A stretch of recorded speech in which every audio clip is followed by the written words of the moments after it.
Hey, let me ask you something. Have you ever woken up from a dream and thought, what was that? Maybe in your dream you were in your old school, but your teacher had your friend's face. And somehow there was also a tiger. And then suddenly you were taking an exam you never studied for. The whole thing felt intense and emotional, but when you woke up, it made absolutely no sense. If that sounds familiar, good. Because today I want to talk directly to you about why your dreams are so weird, so random, and yet, not as random as they look. We're going to open the file on why your brain tells strange stories at night, how dreams help sort your memories, how they quietly clean up your emotions, how your subconscious turns chaos into a story, and what's going on in your brain during those REM glitches. Just you and me. No audience. No lecture. Just a calm, long conversation about your sleeping brain. First, what is happening when you go offline? Let's start simple.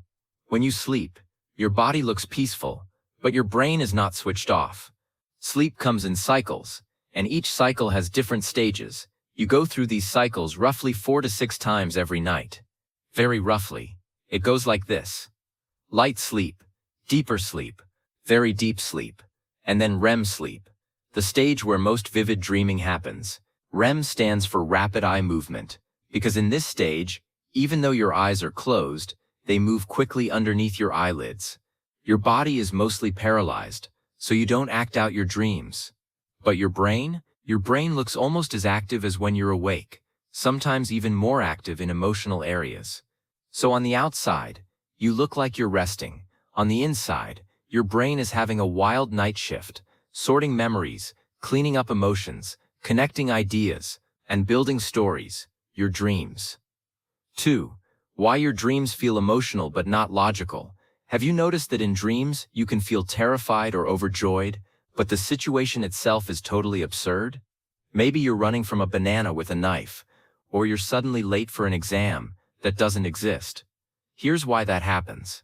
During REM sleep, emotional centers like the amygdala, fear, threat, strong feelings, are very active. Memory areas like the hippocampus are also busy, replaying parts of your day. But the logical planning part of your brain, the prefrontal cortex, becomes less active. So the emotional and memory parts of your brain are partying, while the logical supervisor is half asleep in the corner. That's why dreams can feel intense, meaningful, terrifying, or beautiful, but they don't follow normal rules of logic, space, or time. Your brain at night is like a movie director who's amazing with emotions and visuals, but terrible with continuity. 3. Memory sorting. Your brain's nighttime file manager.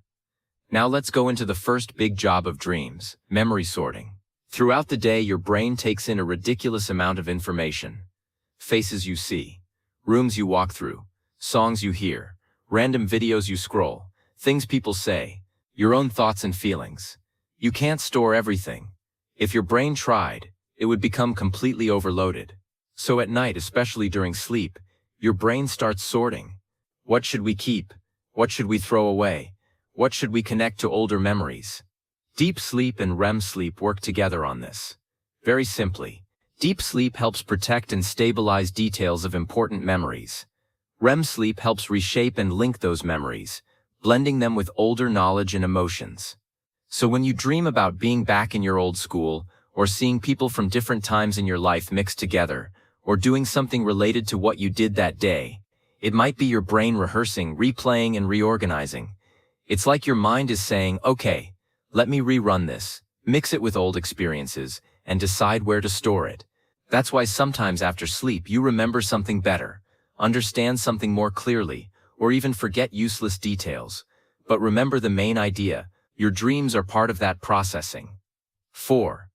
Emotional cleaning. The brain's overnight therapy. Now let's open the second big job of dreams, emotional cleaning.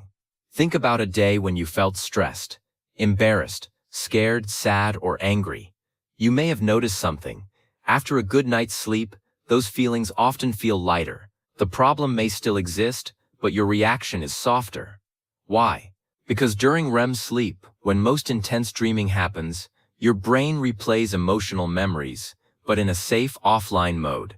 Imagine your brain taking a difficult memory and saying, let's look at this again, but this time you're not actually in danger. You're just watching it. While this happens, emotional circuits are active. Stress chemicals like noradrenaline are often lower in REM than during the day, and your brain can re-experience feelings in a gentler way. It's like emotional exposure therapy, but done automatically. So when you dream of a fight you had, someone who hurt you, an exam you're worried about, or a scary situation that didn't actually happen, your brain may be trying to deflate the emotional charge. Not to erase the memory, but to make it less overwhelming. That's why some scientists describe REM sleep as overnight emotional first aid, processing your feelings while you rest. Of course, sometimes this system misfires, and you get nightmares. We'll come to that. But first, we need to look at something else. Your subconscious storyteller. 5. Subconscious storytelling. Why dreams look like weird movies. Let's talk about why dreams look like movies. Your brain, even when you're awake, is constantly telling a story about who you are, what your life means, what happened before, what might happen next. When you're resting or daydreaming, there's a network in your brain active called the default mode network. You don't need to remember that name. Just think of it as your story mode. It lights up when you think about yourself, remember the past, imagine the future, think about other people, or get lost in your own thoughts. Interestingly, parts of this same storytelling network stay active during REM sleep and dreaming. So when emotional centers are active, memory centers are replaying pieces of your day and random brain signals. We'll talk about PGO waves in a moment, are firing. The storytelling network does what it always does. It tries to turn chaos into a story.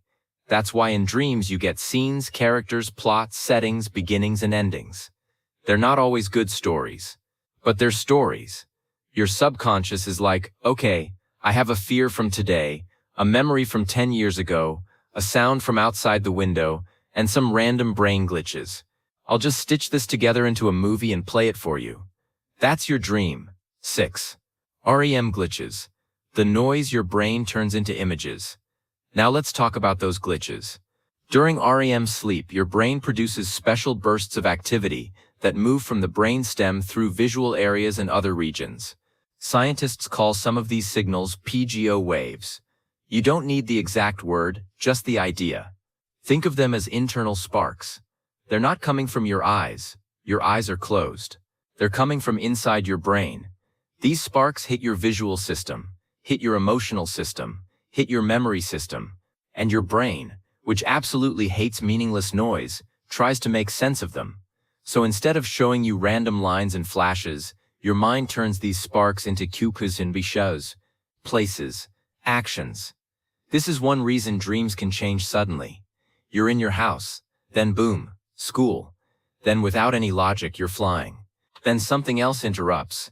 Those shifts can be your brain responding to internal pulses and trying to update the story around them. Your dreaming mind is constantly doing this, signal here. Okay, I'll turn that into a dog running. Another signal? Sure.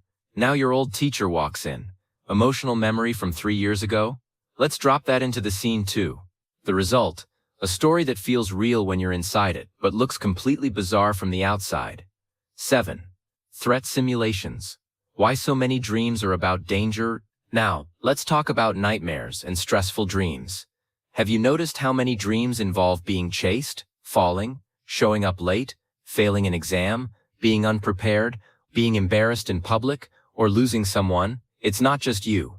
A lot of people's dreams are full of threats and dangers, real or imagined. One idea about dreams is called the threat simulation theory. In simple language it says, your brain uses dreams as a kind of practice arena to rehearse dealing with danger, failure, and fear, without you actually being at risk. In a dream, you can face danger, feel the fear, experiment with reactions, and then wake up safe in your bed. Is every dream a threat simulation? No. But many dreams, especially stressful ones, might be your brain running what-if drills. Like what if you were chased? What if you were humiliated? What if you lost control? Not because it wants to scare you, but because it wants your survival system to be ready. Again, this comes from the old ancient brain that cared deeply about survival in the wild. 8. Why dreams feel so personal and meaningful. Now you might be wondering, if dreams are just memory sorting and brain glitches, why do some of them feel so deeply meaningful? Good question. Here's the thing. When you dream, your brain uses your own memories, fears, hopes, and experiences as material. It doesn't pull stock footage from the internet. It uses you.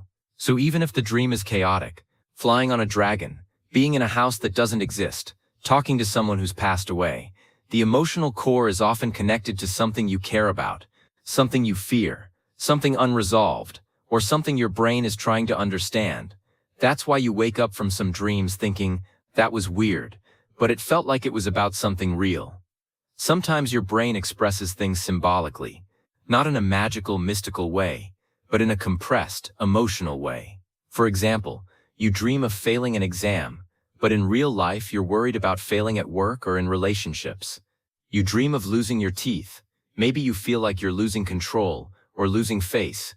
You dream of being chased. Maybe you're avoiding a problem, a decision, or a feeling. You don't have to overanalyze every dream, but it's fair to say your dreams are built from your inner world, so of course they feel personal. 9. Why you forget most dreams so quickly. You know that feeling where a dream is super vivid and then poof, it's gone in seconds. Why does that happen? A few reasons. The brain during REM is not focusing on clear, stable memory recording the way it does when you're awake. The logical networks that help you tag experiences as memories are quieter during dreaming. When you wake up and instantly grab your phone or rush into the day, your waking thoughts overwrite fragile dream traces. So your brain uses dreams as processing, but it doesn't always store the full video in long-term memory. You're supposed to keep the lessons, not the whole film. That's why sometimes you wake up feeling lighter, clearer, less upset, even if you can't remember the exact dream. The emotional result remains, even if the story fades. 10. Why some dreams repeat. Maybe you've had this experience. The same place, the same exam, the same falling feeling, the same type of failure or embarrassment over and over again. Recurring dreams can happen when your brain is still working on a particular emotional theme or unresolved issue. Think of it like this: we still haven't fully processed this. Let's run it again with a slightly different script. Sometimes recurring dreams fade when life changes, you process a trauma, you make a decision, or you finally face something you were avoiding. Again, this doesn't mean your dream is predicting something. It means your inner world has something it's still chewing on. 11. What about weird creative dreams? You've probably also had dreams that were unbelievably creative. Strange worlds, impossible physics, surprising connections, new music or art ideas. This may be another side effect of dreaming. When the logical, rule-enforcing part of your brain is calmer, your mind becomes more free to connect things that normally wouldn't go together. That's why some people wake up with new ideas, solutions, or artistic inspiration. In dreams, the brain is like, what if we mix this memory, that idea, that emotion, and this random shape? Let's see what happens. And even if you don't remember the exact dream, your brain might come out of sleep with fresh connections and new perspectives. 12. So, what does all of this mean for you? Let's put it together. Just for you. Every night, when you sleep, especially when you dream, your brain is sorting your memories. It's reshaping and reorganizing your experiences. It's processing emotions, especially difficult ones. It's simulating threats to keep your survival system tuned. It's telling stories using your personal memories and feelings. I've responding to internal brain glitches and turning them into images. And it's sometimes giving you creative combinations you'd never think of when awake. Your dreams might look strange, scary, funny, or completely insane. But behind all that weirdness, there is a lot of important work happening. Dreams are not useless. They are part of how your brain stays healthy, flexible, and emotionally balanced. 13. A gentle note about nightmares. If you often have very intense, frightening dreams or nightmares, you're not alone. They can happen more when you're under a lot of stress. You've gone through trauma. You're sick. Your sleep is broken. Or your mental health is struggling. Nightmares are like the emotional system overheating. The brain is trying to process too much fear at once. If they're rare, they're usually just a sign your brain is dealing with heavy material. But if they're very frequent and disturbing, it's always okay to talk to a mental health professional. You don't have to handle them alone. There's nothing weak about needing help. Your brain is part of your body, and it deserves care too. 14. Last part. What can you actually do? With all this, you don't need to control your dreams. You don't need to understand every symbol. But here are a few simple ways you can work with your dreaming brain. 1. Protect your sleep. Good sleep equals better emotional processing. Try to give yourself enough time to go through several full sleep cycles. 2. Be curious, not scared. When you wake up from a strange dream, instead of thinking, "What's wrong with me?"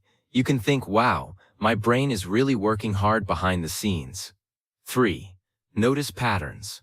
If certain themes keep repeating, stress, failure, being chased, being alone, that might hint at something you're carrying in your waking life. 4. Use dreams as gentle feedback, not strict messages. They're not prophecies, they're reflections. 15. Closing. A quiet thought just for you. Tonight, when you fall asleep, your brain will start its night shift again. You'll look like you're resting, but inside, memories will be replayed, emotions will be softened, knowledge will be reorganized, and strange stories will unfold behind your closed eyes. And even if you never fully remember those stories, they will still be doing their work. Your dreams might look chaotic, but they're part of your design.